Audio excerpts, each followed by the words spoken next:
আজকে সোনা পাপার জন্য অনেক কিছুই নেওয়া হয়েছে। এখানে 2 প্যাকেট বেলুন নিয়েছি আর রং পেন্সিল নিয়েছি। দেখি ও এটা নিয়ে কেমন খেলা করে। আর এদিকে পার্লারের জন্য অনেক কিছু কেনা হয়েছে, আর এগুলো নিয়ে এখন সোনা পাপার কাছে চলে গেছে আমি আর ওর পাপা। আর এদিকে দেখো ও বসে পড়েছে অলরেডি বেলুনগুলো নিয়ে। আর এদিকে ওকে আমি রং পেন্সিলগুলো খুলে দিচ্ছি। তো খোলার তো অপেক্ষা রাখে না, ও আগেই সব হাতে নিয়ে নিয়েছে, সব কালারফুল দেখছে আর নিজে হাতে করে নিয়ে দেখো রং করার চেষ্টাও করছে। ওকে আমি দেখিয়ে দিচ্ছি এইভাবে করো, ও নিজের মতো নিজে যা খুশি তাই করছে। কিন্তু আমরা সবসময় চেষ্টা করবো বাচ্চাদের সাথে ওদের মতো করে ওদের সাথে খেলা করার, ওরা দেখবে খুব এনজয় করে। আমি তো ওর সাথে প্রতিটি সময় কোনো না কোনো কিছু নিয়ে খেলা করতেই থাকি, আর ওর সাথে সারাদিন সবাই খেলা করে, ও সারাদিন খেলা করতেই থাকে। আর দেখো এদিকে ওকে আমি দেখাচ্ছি আর ও দেখো কি ভুলভাল করছে, শুধু আবার দাগাচ্ছে আবার করছে। আমি ওকে হাত ধরে একটু দাগিয়েও দিলাম। আর ওদিকে দেখো একবার দাগাচ্ছে একবার পেন্সিল নিয়ে মুখে দিচ্ছে, কত কিছু কাণ্ড করছে। এই করতে করতেই দেখবে একদিন লেখাও শিখে যাবে।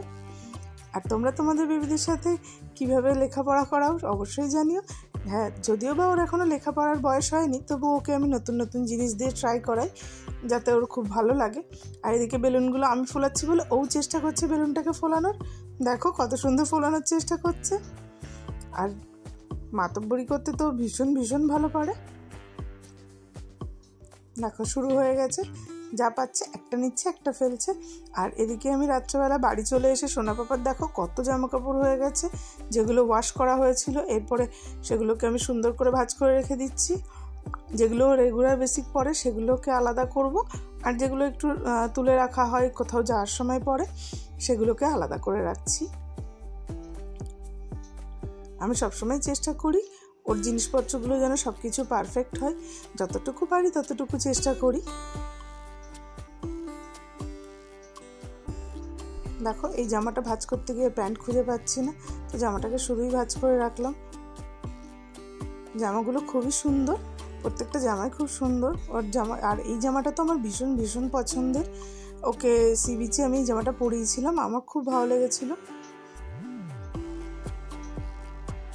আর এরপরে ওয়ার্ড্রপটাও আমি গুছিয়ে রাখবো। আমার সবকটা জামা দেখো কথা বলতে বলতে ভাঁজ করাও হয়ে গেছে।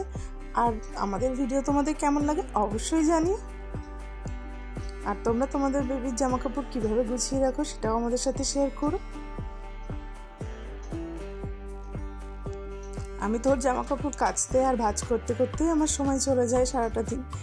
পার্লারের কাজ করে ওর জামা কাপড় ভাঁজ করে ওর জায়গা গুছিয়ে রাখতে রাখতেই চলে যায়। বাট আমার তো খুবই ভালো লাগে ওর জায়গাটা এরকম পরিষ্কার পরিচ্ছন্নভাবে গুছিয়ে রাখতে। এখানে প্রত্যেকটা সেশন আলাদা আলাদা ভাগ করা আছে। আর এখানে এই পাশে জুতো, ও পাশে জামা কাপড় ভর্তি।